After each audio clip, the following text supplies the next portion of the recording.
बिस्मिल्लाहिर्रहमानिर्रहीम। एक सवाल हमारे सामने ये आया है कि वितर की नमाज अदा कर रहे होते हैं तो दुआए कुनूत तीसरी रकत में पढ़नी होती है। अगर वो दुआए कुनूत पढ़ना भूल जाएं तो अब क्या करें? तो इसका जवाब भी समाअत फरमा लें। दुआए कुनूत पढ़ना वाजिब है तीसरी रकत में, तो वाजिब अगर तर्क हो जाएगा तो उसका मदावा आखिर में सजदा सहव अदा करके किया जाएगा। लिहाजा अगर हम वितर में दुआए कुनूत पढ़ना भूल गए हैं तो हमें आखिर में सजदा सहव करना होगा। अगर हम सजदा सहव कर लेंगे तो हमारे वितर की नमाज अल्हम्दुलिल्लाह मुकम्मल अजर व सवाब के साथ पूरी हो जाएगी। दूसरा सवाल ये पूछा गया कि 4 रकत वाली नमाज पढ़ रहा हूँ या 3 रकत वाली नमाज पढ़ रहा हूँ जिसमें 2 कादे आने हैं। एक दूसरी रकत के आखिर में कादा, एक 3 रकत वाली नमाज है तो तीसरी रकत के आखिर में, 4 रकत वाली नमाज है तो चौथी रकत के आखिर में कादा आना है।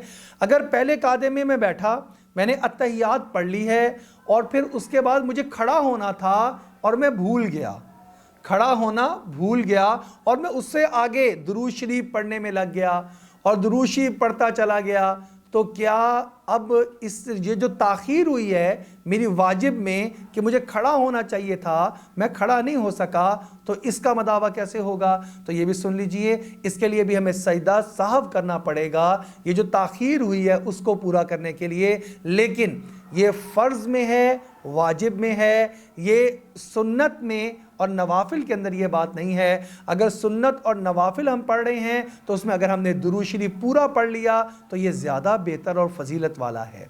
सुन्नत गैर मुअक्कदा और नवाफिल में अगर हम मुकम्मल पढ़ लेंगे तो किसी किस्म का कोई हरज नहीं है, सजदा साहब भी नहीं करना चाहिए।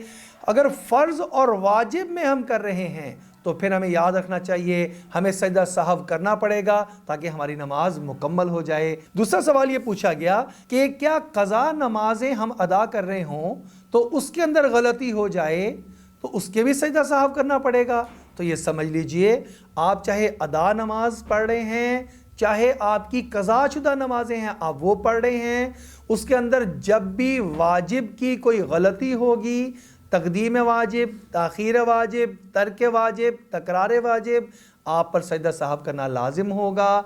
चाहे अदा नमाज है चाहे क़ज़ा नमाज है, आपसे अगर गलती हुई है तो सजदा सहव करके आप तलाफ़ी कर सकते हैं। अल्लाह जल्ले शानु से दुआ है अल्लाह हमें नमाज के मुकम्मल अहकामात को सीख कर उसके मुताबिक अमल पैरा होने की तौफ़ीक़ अता फरमाए।